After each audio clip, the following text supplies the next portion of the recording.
9th video of the AWS. I think it's going pretty well. Just to recap, Marius had died in 86. We fought 3 battles for Rome. Purple won 2, red won 1. And I don't know if this is just a coincidence or not, but the side who had tactical superiority in those 3 battles won the battle. So purple had tactical superiority twice, red had it, and they won both of those. Red had it once, and that's the battle they won. So very interesting. But remember, when the Civil War ends, the units have to get out of Rome the next turn. So that's why you see Sulla got up here, and this army went this way and got to there.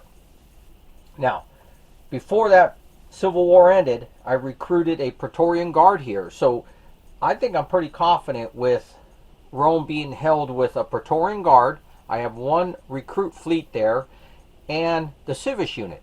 And then I have a Legate. So the Legate's there because when the Second Civil War starts, red, if they come back to Rome and try to attack by tribute, you can play a political stratagem and counter that.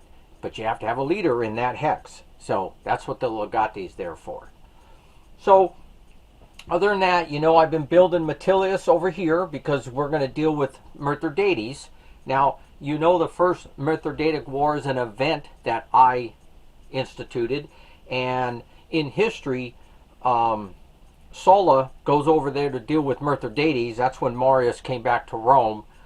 And because Mithridates was having problems at his capital, and so was Sulla, they came to a peace agreement. And so the rule here for my event is the first Mithridatic War will come to an end if a named purple leader can get into Paragama and control it. So, as long as he does that, the war will end and all territory, which is cities, will revert back to their original owners. That's the quickest way for purple to get its cities back in Asia. You can see Sulla is a senator. He acquired that through the Res Publica.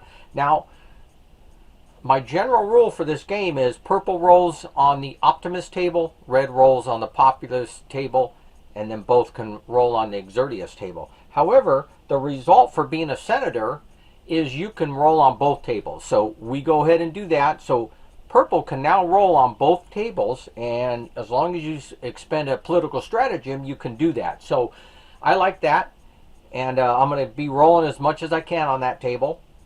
Always make sure I keep an agent marker with him so he doesn't get assassinated. And you know he's collecting like 5 stratagems a turn, Sulla. I'm going to get Sulla over there where Metilius is, and we're going to go get Paragama. One other role I realized is that engineers, I think, are becoming very important to me in the Roman army, especially.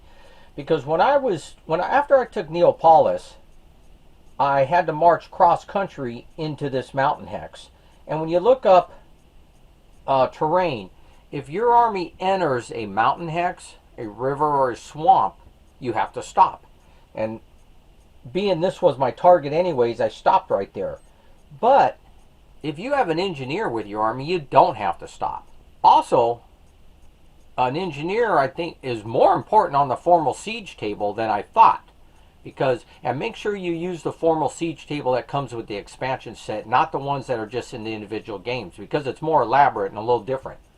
Now, even though you can conduct a formal siege with a V-class or I-class 5-strength legionnaire, you only have like a 20% chance of succeeding with that. You have to roll a 1. If you play a military stratagem, then if you roll a 6, and that's an L result, they call it, and you're allowed to breach the walls. So you only get 2 chances on a 6-sided dice. However, if you have an engineer, that improves to a 50-50 chance. So that's more important. Now red, remember, had landed in Sicily, and then they had to retreat when the Civil War ended. And I sent 1 here to Africa, and the consular leader went to Marseille. So I really like red's position in Africa. Remember, when leaders run or they need support or they need to raise troops, they go to their bases where they have the most support. And that was typical here in Africa for Red, and this area over here in Spain. That's usually all the Red support, and that's where you go to. That's why historically this is pretty accurate, how Purple's more in the east and Red's more in the west. But anyways, I have one legate here, and I have the Numidian army here to help defend this. So it's a pretty defensive spot, and if you have fleets here, you know, you can hold this pretty well. The Purple would have to sell down and bring the army here. They have a chance of losing their men. So it's a nice little spot to hold out on. And then it's within 20 hexes of Marseille and Rome. You know, we can get back here as quick as we can. And that's why I moved the Consul army and the leader here to Marseille. I mean, really, if Red wanted to, you could just start attacking the Gauls. Because remember, in 50 BC, your automatic victory condition is to have 40 cities and all the Gallic cities. Well, it doesn't make much sense right now to attack the Gauls because you got too many other problems and you're hurting for leaders. Cinna actually died in Neapolis, and Marius ended up dying in, you know, according to history, so we removed him. So all you have are legates and the consul marker. Remember, every year a new consul's picked, and so we just keep that one marker on for your consul. But you're really hurting in leaders. Now, remember, there's that one rule in the expansion set that says you have veteran legates that can be added to your army. I gave one to Red, one to Purple, and those are allowed to be named your supreme leader. Remember, other legates can't. So your consul can't, this legate can't. But if you were to recruit that leader rating 2 V-class legate, you can make him your supreme leader. I don't know if I'm going to do that. I mean, as it is right now, Red's only collecting one stratagem. So he's just hurting all the way around. But luckily, Purple does have problems in the east, losing their cities over there. Because remember, Purple's goal is to have 30 cities, and 3 of them have to be Armenia. So he's got to get over there and get stuff done over there. Now, as far as the barbarian player goes, again, he has nothing happening yet. He has no armies to move around. As far as Parthia, they're controlling, obviously, the client states of Mithradates and Tigranes. And we don't want Rome to take Paragama. So I'm thinking about pulling Mithradates back and blocking the 2 straits here of the Hellespont and the Bosphorus. If we can block those, and especially get our fleets over here, then he won't be able to cross. The Romans, they'd have to sell, you know, somewhere around and get in here. Or they just have to fight this battle. Well, I've gone exactly 1 year, and Red hasn't done anything. They're just building. Of course, I like building the fleet, especially if we're going to run or move around the ocean. There is Sulla. Sulla's been rolling on the Res Republica table about 4-5 times. And one thing I'd like to point out, the reason I play test this is to make sure things work. Well, on the Res Republica table, he rolled twice, and you're allowed to add veteran legions to Rome. Now, my general rule is, right, you're not allowed to have any Roman units, but we'll make an exception with that. These legions, that's why I left on the side, there's 2 legions that got added for free there. So, as long as they stay there in Rome, I'm okay with that. If they were to move, they would have to get out of Rome. So, those are just added from the Res Republica. So, they're over there. I brought reinforcements from a little group that I had left behind that joined Sulla and Metellus, and we were able to, first I backed Mithradates up to here, but as Sulla was coming around here, I went and blocked this strait, and I was able to bring the 2 fleets there. Now, he has a supply unit, which, according to the rules, and if you have a supply unit in a hex that has land or sea units, which are allowed, sea units are allowed to be on the coast, then you're in supply. So our ships are in supply, Mithridates are in supply, and they got there. But with Sulla, I decided, you know what, why try to go around and play around? Let's fight this army, because we're Romans, and we want to do battle. So I thought I would show you this battle here, because he's on the strait, and he has to stop there. The next turn, he can enter that hex. Sulla first played an agent stratagem against Mithridates. That forces him to have to play a stratagem or take the luck of the dice roll. Now, you know, with Jugurtha, I wasn't doing the agent stratagem and we got assassinated. So I don't take that chance anymore. So this Legate right here, this Legate unit, he expended the agent stratagem they had and they blocked it. So he's expended one. Sulla's general here, Metilius, he expended a stratagem for the agent. Now, that leaves 2 for Mithridates, that leaves 3 for Sulla. Now, I used 1 for Sulla to march over the strait. That leaves 2. He's going to go ahead and play his 2 military stratagems. Mithridates, now since he was moving fleets here, he brought reinforcements, he marched from here to there. He only had 1 military, and he's going to play it. So, Sulla's going to add 5 to the dice. Mithridates is going to add 3. We have no ifs, ands, buts about it. I got a purple dice for purple. Red represents Mithridates. And it's 4, 3, 4. It's 5 added to that is a 9.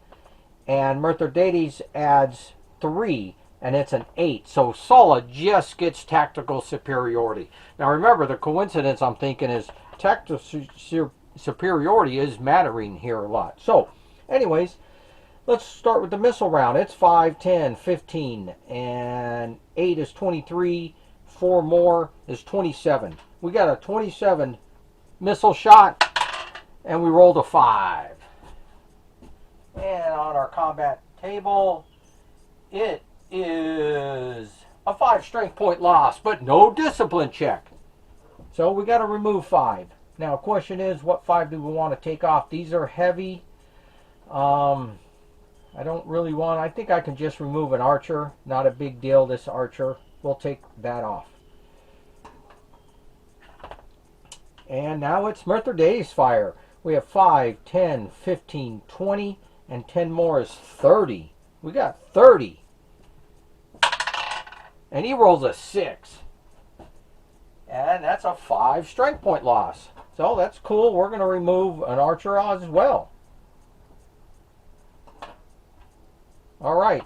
Second round. This is assault round. We double all heavy fighting units. And remember, fleets are heavy. So it's 10, 20, 30, 40, 50, 60, 70. We have a 70 strength point. And we roll a 4. Let's see what we get with a 4 with a 70. It is a 5 strength point loss and a discipline check. That's what we're looking for. So they got to take 5 off. But I have plenty of cavalry here. Let's go ahead and take off a cavalry. Alright. Now the discipline check. Here we go. And it's a 5. That is a good roll. And we have to check for, we have to put the veterans. I think I want to protect the cavalry there. And I think I want to protect a heavy here. Let me go with DM. Just because he's 10 strength. He's not heavy, but he's still 10 strength points. So let's do that. So with a 5, we got to check on our table. It seems like it's going to be pretty good. Everything from veteran and recruit are passes. However, a mob and a barbarian are G results. That means disruptions. So, barbarians are disrupted. And you turn them over. They get affected.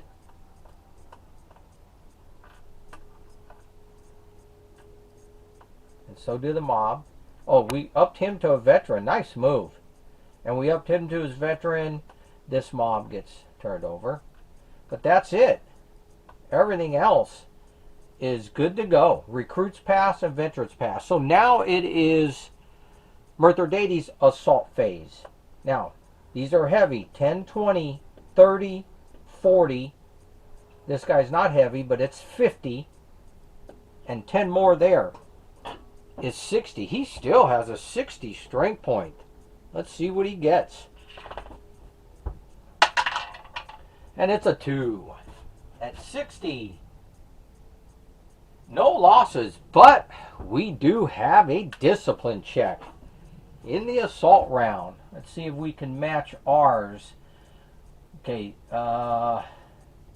these are all veterans. Let's go ahead and protect our legions there and there. All right, let's roll our discipline check. And it's a 2. Not a good roll. Discipline is veterans go berserk. That means they're disrupted. Recruits fail. They go berserk. So it looks like the entire Roman army just got disrupted because of a 2 roll. So we go into the third round. Third round, purple doesn't get to shoot. And so we will roll with Mithridates. And cavalry's doubled, so that's 20. Then these two are 30. These two are 40. It's another 50 for Mithridates. And it's a 1. That is just a discipline check. And I'm going to keep the protection the same here. And it's a 3. And veterans will pass, but recruits will go berserk. And that means recruits are going to be eliminated. So, eliminated, eliminated, and these are protected, but not the engineer and not the supply. And that battle is over. Okay, so we got to determine who the winner is. The entire Roman army is disrupted, and more than half of his force is not. Therefore, he wins the battle. So Mithridates wins, and depending on the losses, so we determine the losing side strength points, and he lost less than 20. Therefore, it's a minor victory. Sulla has to lose a stratagem, and Mithridates picks ones up. Okay, that's that battle.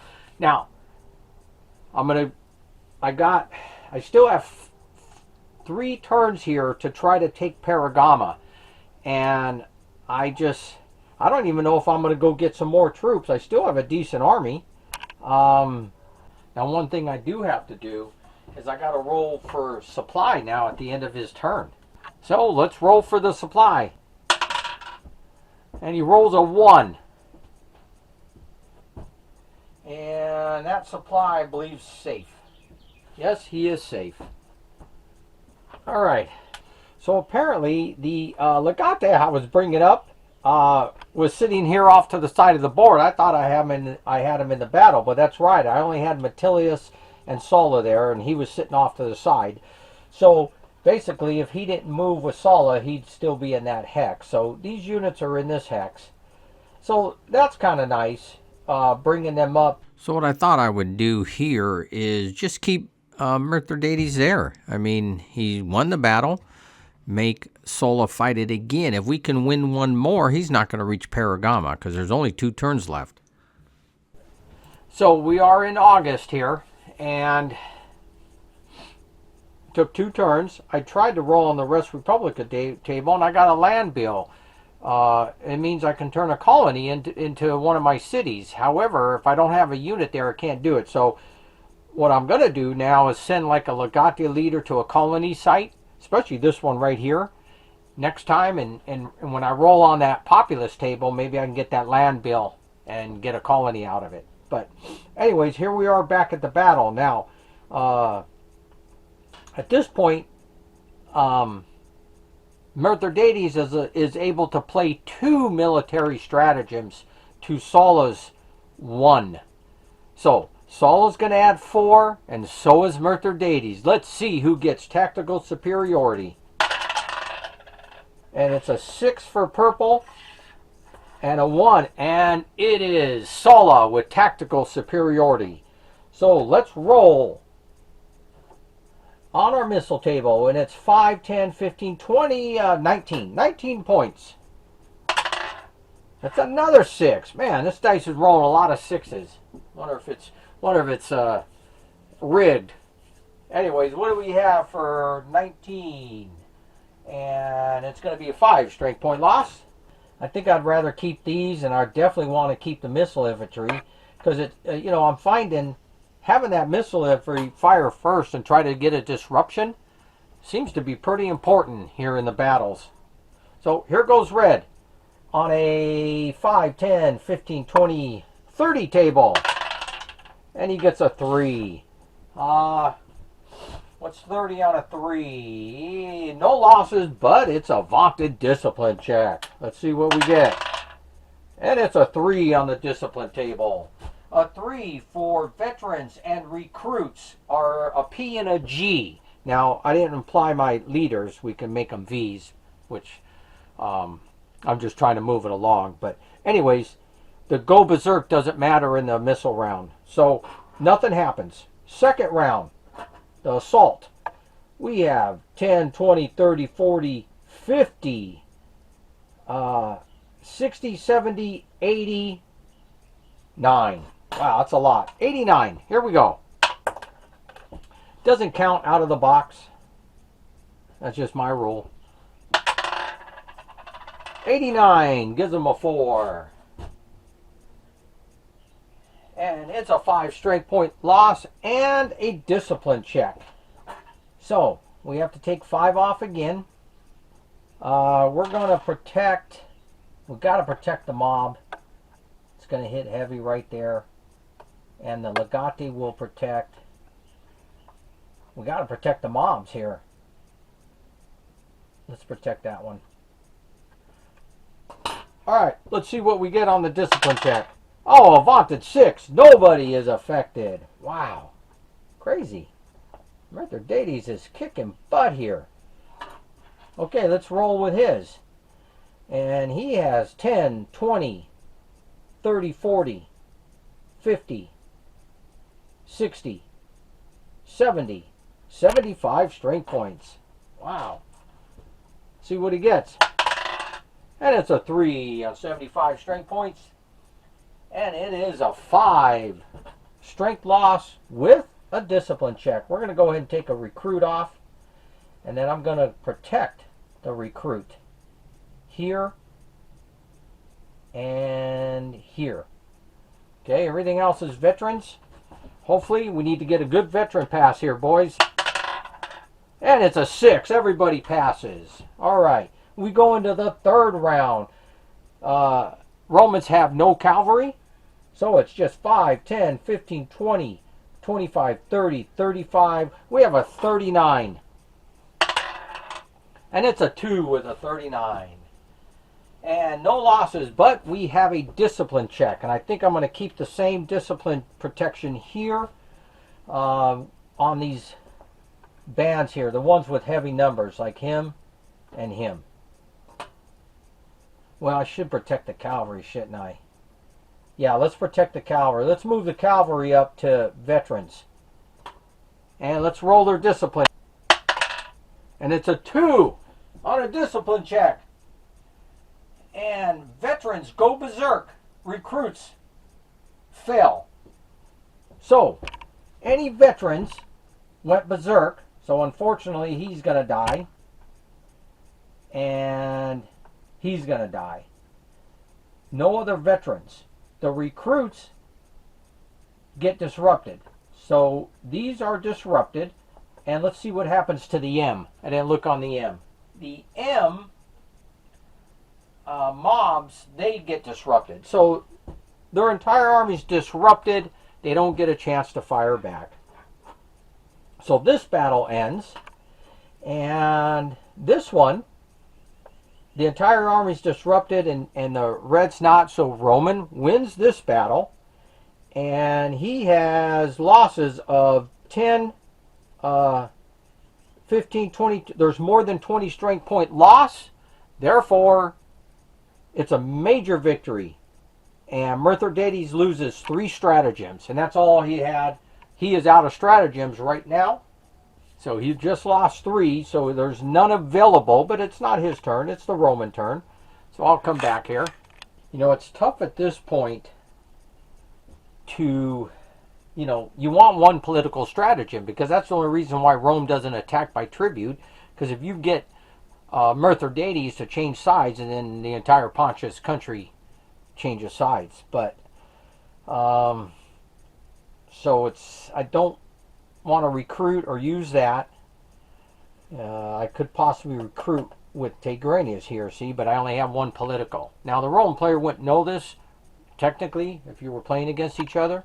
I'm just thinking about using try to get both these guys, and let's attack Sulla. I mean, we're down to 1 turn left. It's going to be winter. Is Sulla going to sit out here in the winter?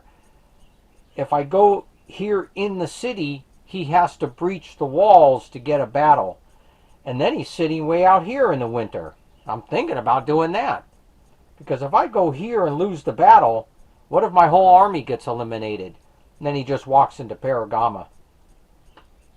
Yeah, I think we're going to do that. As Mithradates, we are going to go inside the city. I'll tell you what, I'm going to go inside the city with the Legate, and I'm going to run with Mithradates.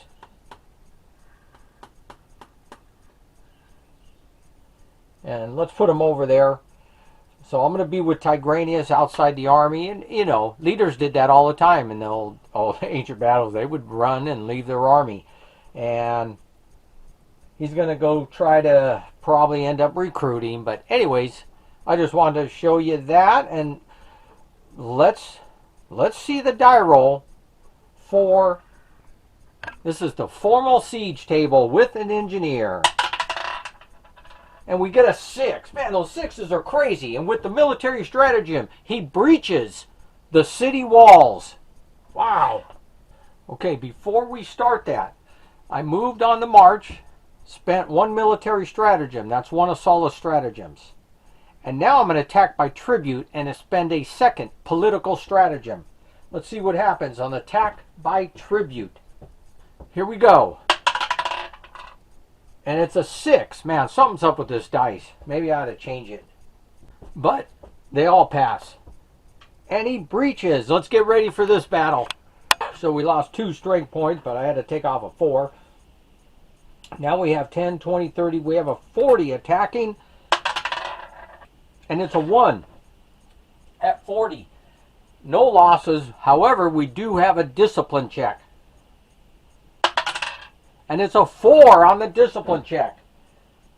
And a 4 says veterans will pass. So the Legate, sorry, I always like to protect this 10 guy with the missile. Just because he's a good amount of troops and he can do missile fire. So the veteran is protected. However, the recruit class says G and the mob says fail. So, these back here are disrupted. These 2, this, and the mob. So, all he has left is right here. And it's his assault phase. And he's going to roll on the 10 table. And it's a 4. Can't see it. It is a 4 on the 10 table. And we have nothing. And now we go to the Go Berserk round. And here we go to the Go Berserk round. And it's a 2. And the 2 says, for veterans, you go berserk. Now, remember my rule for all Go Berserk results in the 3rd assault phase. We'll deal with that in a minute. What are recruit class? Recruit class, they fail. Now, if you're already disrupted, you're going to die now. So, they failed. That's gone. That's gone. That's gone. That's gone. And that's gone. Because you got disrupted a 2nd time. Mobs, they also fell. So since they were disrupted, that one's going to fail. Now, the veteran was protected. And the veteran says go berserk. Now, this is where I come in with the veteran people. And then I take my... You can only lose as many as you have plus a half a time. So we have 5, 10, 15, 20. Half of that's 10. So you would lose only 30 combat factors to the go berserk result. Well, he only has 10, so he's eliminated, and he's eliminated. So the entire force did get eliminated. So it is September, and we took Paragama. Therefore, all cities now revert back to original control, which is purple. So the First Mithridatic War comes to an end because we had Rome named leader take control of Paragama. So it immediately ends. There's a truce. Everything reverts back to the starting positions with the starting troops, and everybody just sits there for the Parthian player again, and we wait for the second Mithridatic War. And so we managed to get it on, I think it was September, right? The last turn. We're going to have 2 winter turns, so it looks like we'll just sit it out right here in Paragama before we start heading back to Rome and dealing with what happens next. Now, Pompey comes aboard. We get to add Pompey in 84 BC. They have some good leaders. I mean, I'm just going to build and get ready for the Civil War. Then we're going to try to just take more red cities. And, of course, we're going to try to take red cities, and I don't have to, remember, with independent countries, you don't have to sit around and wait for this civil war. I can just invade them. I can do that, or, or not. I'll have to see how that goes down.